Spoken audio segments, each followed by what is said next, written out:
একদিকে পশ্চিমবঙ্গের নির্বাচনের উত্তেজনা, বাংলা তথা গোটা দেশ এখন তাকিয়ে রয়েছে আগামী ওই 4 মের দিকে। অন্যদিকে মধ্যপ্রাচ্যের উত্তেজনা কিন্তু থেমেনি। একে অপরকে পাল্টা হুঁশিয়ারি দেওয়া কিন্তু থামায়নি ইরান এবং আমেরিকা। এই আবহে আবার জানা যাচ্ছে 2379 জন আমেরিকান সেনার ব্যক্তিগত তথ্য হাতিয়ে রীতিমতো হুমকি দিচ্ছে ইরান ঘনিষ্ঠ হ্যাকার গ্রুপ। অন্যদিকে এই যুদ্ধের মধ্যস্থতা করতে যাওয়া ওই পাকিস্তান এখন পড়েছে চরম বিপদে। তেলের আকাশ ছোঁয়া দামে ধুঁকছে রীতিমতো ওই শাহবাজের দেশ। তাদের দাবি তারা ভারতের মতো নয় যে এক ইশারা বা স্বাক্ষরে 60 থেকে 70 দিনের তেলের মজুদ পেয়ে যেতে পারে। বুঝতে পারছেন ওদের এই রাগটা ঠিক কোথায়? কিন্তু তারপরেও হানাহানি থামায়নি জঙ্গিবাদে মদতদাতা ওই দেশটি। আফগানিস্তানের বিশ্ববিদ্যালয়ে হামলা চালিয়েছে পাকিস্তানি সেনা, আবার ক্ষেপণাস্ত্র পরীক্ষা করছে তারা। ভারত বিদ্বেষ ছড়াচ্ছে খোদ সে দেশের তারকা ক্রিকেটার।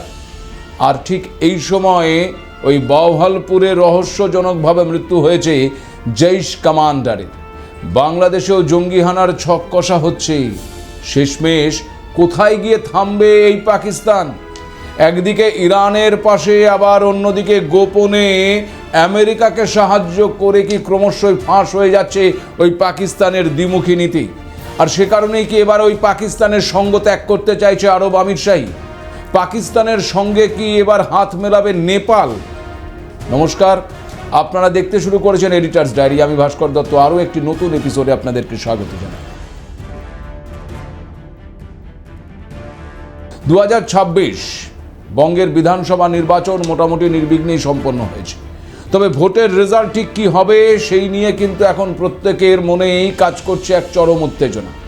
সকলের নজর এখন বিভিন্ন সংস্থার এক্সিট পোলের দিকে। আর ঠিক এরই মাঝে এই মহাবিশ্বে ঘটে যাচ্ছে আরও কত কিছু। সেই যে ফেব্রুয়ারিতে মধ্যপ্রাচ্যের উত্তেজনা শুরু হয়েছে তা কিন্তু এখনও থামেনি। ইরান সম্প্রতি একটি প্রস্তাব দিয়েছে যেখানে তারা যুদ্ধ শেষ করতে এবং হরমুজ প্রণালী খুলে দিতে রাজি হয়েছে। তবে শর্ত হিসেবে তাদের পারমাণবিক কর্মসূচি নিয়ে আলোচনা পরে করার কথা বলেছে। নতুন চুক্তিতে যুদ্ধবিরতির মেয়াদ বৃদ্ধি এবং পাকাপাকিভাবে সংঘাতে ইতি টানার প্রস্তাবও দিয়েছে ইরান। কিন্তু আমেরিকা এবং ইসরায়েল এই প্রস্তাব প্রত্যাখ্যান করে দিয়েছে। মার্কিন বিদেশমন্ত্রী মার্কো রুবিও সাফ জানিয়েছেন, পারমাণবিক বিষয়টি সমাধান না করে কোনো চুক্তিতে আসা সম্ভব নয়। আর যদি সমঝোতা বৈঠক ব্যর্থ হয় তাহলে বড় পদক্ষেপের ইঙ্গিত দিয়েছেন রুবিও। এদিকে পাল্টা আবার আমেরিকাকে ইরানের হুমকি। ফের যদি কোনো রকম সামরিক অভিযানের চেষ্টা করে মার্কিন বাহিনী, তাহলে ওদের সমস্ত রণতরী জ্বালিয়ে দেওয়া হবে। এমনকি পশ্চিম এশিয়ায় ইরান সমর্থিত সশস্ত্র বাহিনী রেজিস্ট্যান্স ফ্রন্টকে ময়দানে নামানোর হুমকিও দিয়েছে ইরান। এরই মধ্যে মার্কিন প্রেসিডেন্ট ডোনাল্ড ট্রাম্প ইরানের বন্দরগুলোতে মার্কিন নৌবাহিনীর অবরোধ আরও কয়েক মাস দীর্ঘায়িত করার ইঙ্গিত দিয়েছেন। তার পাল্টা হিসেবে আবার ইরানের প্রেসিডেন্ট মাসুদ পেজেশকিয়ান জানিয়েছেন এই অবরোধ ব্যর্থ হতে বাধ্য। পেজেশকিয়ানের মতে সমুদ্র অবরোধ আন্তর্জাতিক আইনের পরিপন্থী এবং এটি মধ্যপ্রাচ্যে উত্তেজনা আরও বাড়িয়ে দেবে। ঠিক এই পরিস্থিতিতে বুধবার মার্কিন প্রেসিডেন্ট আবার জানিয়েছেন ইরানের বিরুদ্ধে মার্কিন নৌবাহিনীর হরমুজ প্রণালী অবরোধ একটি দুর্দান্ত পদক্ষেপ। এমনকি হরমুজ প্রণালীর নাম ট্রাম্প প্রণালী করার যে ছবি সমাজ মাধ্যমে ছড়িয়ে পড়েছে তাকেও স্বীকৃতি দিয়েছেন মার্কিন প্রেসিডেন্ট। আবার ট্রুথ সোশ্যালে একটি রণংদেহী ছবিও পোস্ট করেছেন ট্রাম্প। সেই এআই নির্মিত ছবিতে দেখা যাচ্ছে ট্রাম্পের চোখে সানগ্লাস আর হাতে অটোমেটিক রাইফেল। আর ক্যাপশনে লিখেছেন no more mister nice guy, অর্থাৎ আর ভালো মানুষই নয়। তার মতে ইরান যদি দ্রুত বুদ্ধিমান না হয় এবং আমেরিকার শর্ত মেনে পারমাণবিক চুক্তি না করে তবে পরিস্থিতি আরও ভয়াবহ হবে বলেই হুঁশিয়ারি দিয়েছেন তিনি। এই অবস্থায় আবার ট্রাম্পকে সতর্ক করেছেন রাশিয়ার প্রেসিডেন্ট ভ্লাদিমির পুতিন। ইরানের বিরুদ্ধে নতুন করে সামরিক পদক্ষেপ করা হলে তার পরিণতি অত্যন্ত ভয়াবহ রকমের ক্ষতিকর হতে পারে বলে জানিয়েছেন তিনি। পশ্চিম এশিয়ায় যুদ্ধ নিয়ে বুধবারই দীর্ঘক্ষণ কথা হয়েছে ট্রাম্প এবং পুতিনের মধ্যে। প্রায় 1.5 ঘন্টার ফোনালাপের সময়ই রাশিয়ার প্রেসিডেন্ট ইরানে হামলার বিষয়ে ট্রাম্পকে সতর্ক করেছেন বলেই জানিয়েছে ক্রেমলিন।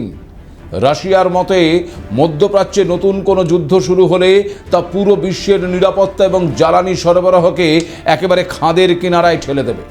বর্তমান যে যুদ্ধবিরতি চলছে সেটিকেই বজায় রাখার উপর জোর দিয়েছেন পুতিন। যদিও জানা যাচ্ছে যে ফোনালাপের সময় ট্রাম্প তার ওই no more mister nice guy নীতিতেই অনড় ছিলেন। তিনি দাবি করেছেন ইরানকে পারমাণবিক অস্ত্র তৈরি থেকে রুখতে যে কোনো পদক্ষেপ নিতে তিনি প্রস্তুত। ট্রাম্প মনে করেন সামরিক হুমকির মাধ্যমে ইরানকে আলোচনার টেবিলে নতি স্বীকার করতে বাধ্য করা যাবে। যদিও এত কিছুর পরেও এতটুকুও কিন্তু দমানো যায়নি ইরানকে।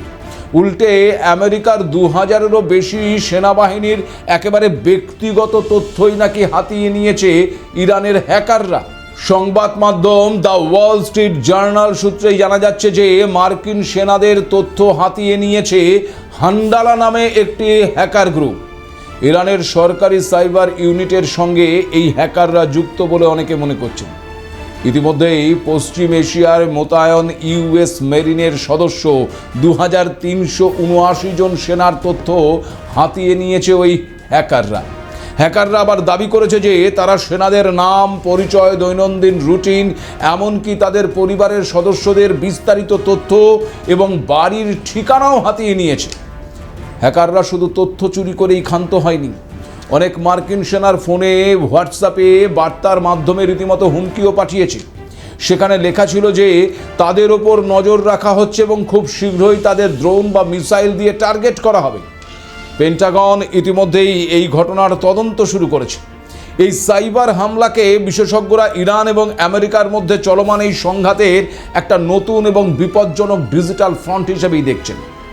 এই টানটান পরিস্থিতিতে একটা বিষয় খুব স্পষ্ট যে সংঘাত শুধু এখন আর ওই সীমান্তে নয়, কূটনীতি, অর্থনীতি, সাইবার জগতেও কিন্তু ছড়িয়ে পড়েছে। অথচ সমাধান এখনও অনিশ্চিত। এই সব কিছুর মধ্যেই বুধবার বিকেলে ভারতের বিদেশমন্ত্রী এস জয়শঙ্কর এবং ইরানের বিদেশমন্ত্রী আব্বাস আরাকচির মধ্যে বিস্তারিত কথা হয়েছে বলেই খবর। দুই নেতার আলোচনায় মূলত ইরান আমেরিকা বর্তমান যুদ্ধবিরতি এবং পশ্চিম এশিয়ার ক্রমবর্ধমান উত্তেজনা প্রাধান্য পেয়েছে। হরমুজ প্রণালীতে ভারতের জ্বালানি নিরাপত্তার স্বার্থে পণ্যবাহী জাহাজগুলোর নিরাপদ চলাচলে নিশ্চিত করার বিষয়ে জোর দিয়েছেন জয়শঙ্কর। দুই দেশের পারস্পরিক স্বার্থ এবং আঞ্চলিক স্থিতিশীলতা বজায় রাখতে নিয়মিত যোগাযোগ রাখার বিষয়েও তারা একমত হয়েছেন। কিন্তু প্রশ্ন হচ্ছে, পাকিস্তানের কি হবে? একদিকে ইরানের পাশে, আবার অন্যদিকে গোপনে আমেরিকাকে সাহায্য করে কি ক্রমশ ফাঁস হয়ে যাচ্ছে ওই দেউলিয়া পাকিস্তানের দ্বিমুখী নীতি? সে কারণেই পাকিস্তানের সঙ্গ ত্যাগ করতে চাইছে আমির শাহী। পাকিস্তানের সঙ্গে কি এবার হাত মেলাচ্ছে নেপাল? প্রথমেই আপনাদের একটা ভালো খবর দিই।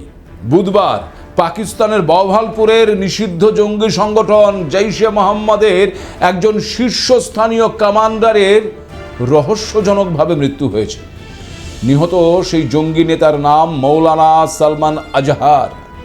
জৈশের কার্যক্রমে গুরুত্বপূর্ণ ভূমিকা পালন করত এই কমান্ডার। এই জঙ্গি নেতা একটি অজ্ঞাত গাড়ির ধাক্কায় নিহত হয়েছে। তবে মজার বিষয় হলো যে গাড়িটি ওই জৈশ নেতাকে মেরে দিয়ে চলে গেল সেটির কোনো খোঁজ পাওয়া যায়নি। গাড়ির চালকের বিষয়েও কোনো তথ্য জানা যায়নি। তাহলে কি বাস্তবের ধুরন্ধরেরা চুপিসারে কাম একেবারে তামাম করে ফেলছে? হয়তো তাই। তবে তারপরেও পাকিস্তানের লজ্জাবোধ আছে কি? দেখুন, অনেক চেষ্টা করেছিল পাকিস্তান যাতে মুখোশ না খুলে যায়, কিন্তু প্রকাশ্যে নিরপেক্ষতার বার্তা দিলেও আঞ্চলিক রাজনৈতিক জটিল অঙ্কে পাকিস্তানের অবস্থান নিয়ে নতুন করে কিন্তু প্রশ্ন উঠছে। একদিকে কূটনৈতিক তৎপরতায় শান্তির বার্তা, অন্যদিকে আবার নানা মহলে ঘুরে বেড়ানোর অভিযোগ। দেখুন, আপনাদেরকে জানিয়ে রাখি যে সাম্প্রতিক সময়ে সোশ্যাল মিডিয়া এবং কিছু অপ্রমাণিত গোয়েন্দা সূত্র থেকে যে দাবি উঠে আসছে তা যদি সত্যি হয় তাহলে তা নিঃসন্দেহে কিন্তু বড় কৌশলগত দিক নির্দেশ করবে। অভিযোগ অনুযায়ী মার্কিন সামরিক তৎপরতায় আকাশসীমা ব্যবহার থেকে শুরু করে সমুদ্রপথে নজরদারির মতন সংবেদনশীল ক্ষেত্রে পাকিস্তানের নীরব সহযোগিতা থাকতে পারে। যদিও ইসলামাবাদ এসব অভিযোগ একেবারে সরাসরি খারিজ করে দিয়েছে, তবু সংশয় কিন্তু পুরোপুরি কাটছে না। তাছাড়া এই সন্দেহের পেছনে ইতিহাসও একটা বড় কারণ। আন্তর্জাতিক কূটনীতিতে বহুবারই দেখা গেছে প্রকাশ্যে এক ধরনের অবস্থান নেওয়া হলেও বাস্তবে পর্দার আড়ালে অন্য সমীকরণ কাজ করে। ফলে বর্তমান পরিস্থিতিতেও সেই পুরনো অভিজ্ঞতা থেকেই অনেকেই কিন্তু প্রশ্ন তুলছেন যে পাকিস্তানের আসল অবস্থানটা ঠিক কোথায়। যেমন বলা হচ্ছে, মার্কিন গোয়েন্দা বিমান, বিশেষ করে MQ-9B ড্রোনের মতন সশস্ত্র নজরদারি বিমানকে পাকিস্তানের আকাশসীমা ব্যবহার করতে দেওয়া হচ্ছে। এমনকি আরব সাগরে মার্কিন বিমানবাহী রণতরীর অভিযানে সহযোগিতার জন্যও নাকি ব্যবহার করা হচ্ছে ওই পাকিস্তানের F-16 যুদ্ধ বিমান। আর সবচেয়ে বিস্ফোরক অভিযোগ হলো, পাকিস্তানের নৌবাহিনী নাকি ইরানের জাহাজ, এমনকি পাকিস্তানের জলসীমার বাইরে থাকা ছোট ছোট নৌকোর অবস্থানও জানিয়ে দিচ্ছে মার্কিন বাহিনীকে, যাতে তাদের নিশানা করা সহজ হয়। যদিও মুখোশধারী পাকিস্তান বাস্তবে বলছে যে সে নাকি এই সংঘাতে জড়াতে চায় না। মার্কিন ড্রোন পাকিস্তানের আকাশসীমা ব্যবহার করছে, এই দাবিকে তো পাক প্রতিরক্ষা মন্ত্রক সরাসরি পুরোপুরি একেবারে ভিত্তিহীন এবং বিভ্রান্তিকর বলে উড়িয়ে দিয়েছে। অথচ ইতিহাস বলছে, সোভিয়েত আফগান যুদ্ধের সময় এই পাকিস্তান বছরের পর বছর ধরে অস্বীকার করেছিল যে তারা মুজাহিদিনদের কাছে অস্ত্র পৌঁছে দেওয়ার জন্য CIA এর প্রধান মাধ্যম ছিল। তাই প্রকাশ্যে এক কথা বলা আর গোপনে অন্য কাজ করা, এটা ওই পাকিস্তানের জন্য নতুন কিছু নয়। তাছাড়া 2025 সালের ডিসেম্বরে ওয়াশিংটন $686 মিলিয়ন একটি সামরিক চুক্তিতে সই করে, যার মাধ্যমে পাকিস্তানের F-16 বিমান বহরকে আপগ্রেড করা হবে। আর এই প্যাকেজের মূল আকর্ষণ হলো লিঙ্ক 16 ট্যাকটিক্যাল ডেটা লিঙ্ক এবং মোড 5 IFF ক্রিপ্টোগ্রাফিক সিস্টেম। আপনাদের জানিয়ে রাখি যে এই প্রযুক্তিগুলো আসলে ন্যাটো জোটের যুদ্ধের সরঞ্জাম। এর মাধ্যমে পাকিস্তানি বিমানগুলো মার্কিন বাহিনীর সঙ্গে একই আকাশসীমায় নিরাপদে এবং একসঙ্গে কাজ করতে পারে। চলতি বছরের ফেব্রুয়ারিতে যুদ্ধ শুরু হবার ঠিক কয়েক মাস আগে এই চুক্তি ঘিরে এমন অনেক প্রশ্ন উঠেছিল। বিশেষজ্ঞদের মতে, যখন উপসাগরীয় দেশগুলো যেমন তুর্কি, ইউনাইটেড কিংডম আমেরিকাকে তাদের দেশে সামরিক ঘাঁটি করতে দেয়নি, তখন পাকিস্তানের গুরুত্ব হঠাৎ করেই অনেকটা বেড়ে গিয়েছিল। কারণ আমেরিকার জন্য তখন পাকিস্তানের আকাশপথ আর আরব সাগরের পাশের এলাকা ব্যবহার করা অনেক কাজে লাগতে পারে। এর বদলে পাকিস্তান কি পেতে পারে? আমেরিকার কাছ থেকে আধুনিক অস্ত্র, আন্তর্জাতিক রাজনীতিতে বেশি প্রভাব আর আগের মতন বিশ্বাসযোগ্য সঙ্গী হিসেবে গুরুত্বটা ফিরে পাওয়া। কারণ 2025 সালে ভারত পাকিস্তান উত্তেজনার পর এবং আমেরিকার সঙ্গে ভারতের সম্পর্ক আরও ঘনিষ্ঠ হওয়ায় পাকিস্তানের গুরুত্ব কিন্তু কিছুটা কমে গিয়েছিল। এখন এই সুযোগে তারা আবার সেই জায়গা ফিরে পেতে চাইছে বলেই মনে করছেন অনেকে। আবার এই পাকিস্তানি ইরানকে বন্ধুত্বের টোপ দিয়ে শান্তির দূত সাজার চেষ্টা করছে। আবার পাকিস্তানের বাণিজ্য মন্ত্রণালয়ের transit of goods through territory of Pakistan order 2026-এর আওতায় ইরানি পণ্যের জন্য 6টি রুট বা করিডোর খোলা হয়েছে। আর এই করিডোরগুলোর মাধ্যমে ইরান এখন পাকিস্তানের বন্দর ব্যবহার করে তৃতীয় কোনো দেশে পণ্য রপ্তানি করতে পারবে। একই সঙ্গে অন্য দেশ থেকে কোনো পণ্য পাকিস্তানের ভেতর দিয়ে সহজে আবার ইরানে নিয়ে যাওয়া যাবে। তবে যদি ইরান মনে করে যে প্রতিবেশী দেশ প্রকাশ্যে বন্ধুত্বের কথা বলছে, সেই আবার পেছন থেকে ছুরি মারছে, তাহলে বদলা নেওয়ার জন্য তাদের কাছে অনেক রাস্তা কিন্তু খোলা রয়েছে। পাকিস্তান নিজে আসলে দেউলিয়া হয়ে গেছে, এই কথা আপনাদের এর আগেও বহুবার জানিয়েছি। আর এখন পাক প্রধানমন্ত্রী নিজেই স্বীকার করছেন যে এতে পাকিস্তানের অর্থনীতিতে বড় ধাক্কা লেগেছে।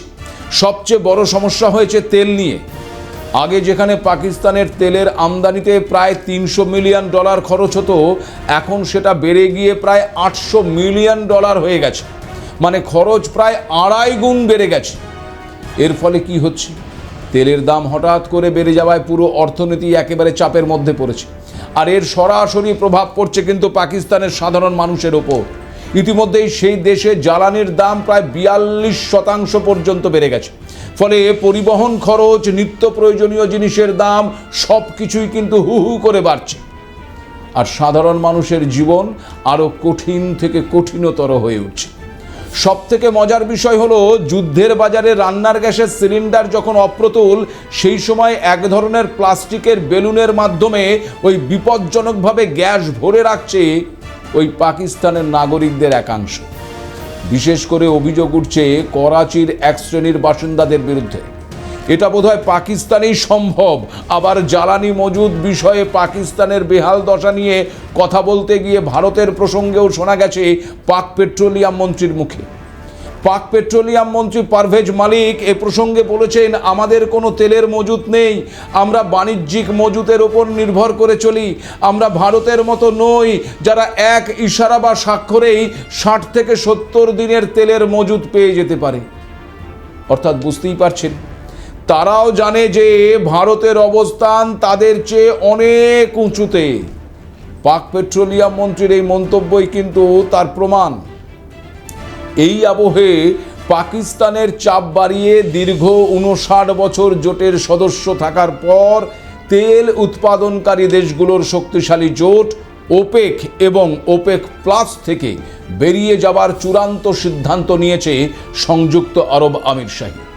আরব আমিরশাহীর এই সিদ্ধান্ত 1 মে 2026 থেকেই কিন্তু কার্যকর হচ্ছে।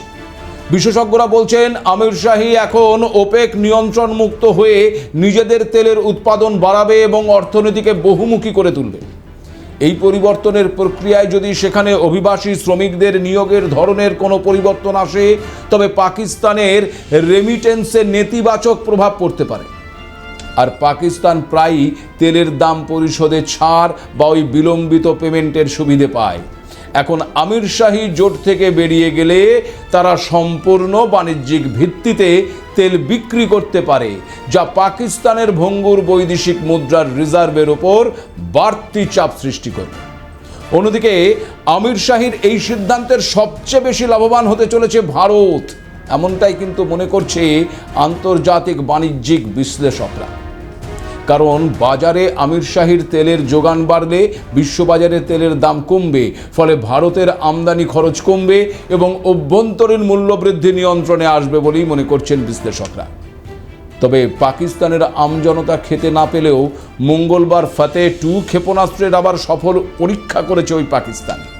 অন্যদিকে এই পরিস্থিতিতেও ভারত বিদ্বেষ ছড়াচ্ছে খোদ ওই পাকিস্তানের তারকা ক্রিকেটার হাসান নওয়াজ। হাসান নওয়াজ এক সাক্ষাৎকারে বলেছেন, আমি সমস্ত ভারতীয় বোলারকে ঘৃণা করি, আমি এই বোলারদের পিটিয়ে গুড়িয়ে দিতে চাই। অথচ মজার বিষয় কি শুনবেন, এই নওয়াজ ভারতের বিরুদ্ধে একটি টি-20 ম্যাচ খেলে মাত্র 5 রান করেছিলেন। যাই হোক, এত কিছুর পরেও পাকিস্তান যে হিংসা বা ভারত বিদ্বেষ কোনোটাই থামায়নি, এই সবই তার প্রমাণ। থামায়নি হানাহানিও। আপনাদের জানিয়ে রাখি, আফগানিস্তানের বিশ্ববিদ্যালয়ে হামলা চালিয়েছে পাকিস্তানি সেনা, সেখানে 7 জন পড়ুয়া এবং শিক্ষক নিহত হয়েছেন বলেই খবর। আবার বাংলাদেশেও সন্ত্রাসী হামলার পরিকল্পনার কথা শোনা যাচ্ছে। ইতিমধ্যেই ঢাকার কামরাঙ্গীর চর এবং কেরানীগঞ্জ এলাকায় অভিযান চালিয়ে জঙ্গি সংগঠনের সঙ্গে জড়িত থাকার অভিযোগে 4 জনকে গ্রেপ্তার করেছে ঢাকা মহানগর গোয়েন্দা পুলিশ। ধৃতদের কাছ থেকে 2টি আগ্নেয়াস্ত্র, গুলি, জেহাদি বই, ড্রোন সহ বিস্ফোরক দ্রব্য এবং সামরিক পোশাক উদ্ধার করা হয়েছে। এর নেপথ্যেও কি রয়েছে ওই পাকিস্তানের হাত? যখন সংযুক্ত আরব আমিরশাহীর মতন দেশ পাক সঙ্গ ছাড়তে চাইছে, তখন কি পাকিস্তানের পাশে থাকতে চাইছে আবার নেপাল? না হলে আচমকা জম্মু কাশ্মীরকে পাকিস্তানের অংশ দেখিয়ে কেন মানচিত্র প্রকাশ করলো নেপালের বিমান সংস্থা নেপাল এয়ারলাইন্স? তাহলে কি ভারত বিরোধী বলে খ্যাত ওই নেপালের নয়া প্রধানমন্ত্রী তলায় তলায় পাকিস্তানের সঙ্গে হাত মেলাচ্ছেন?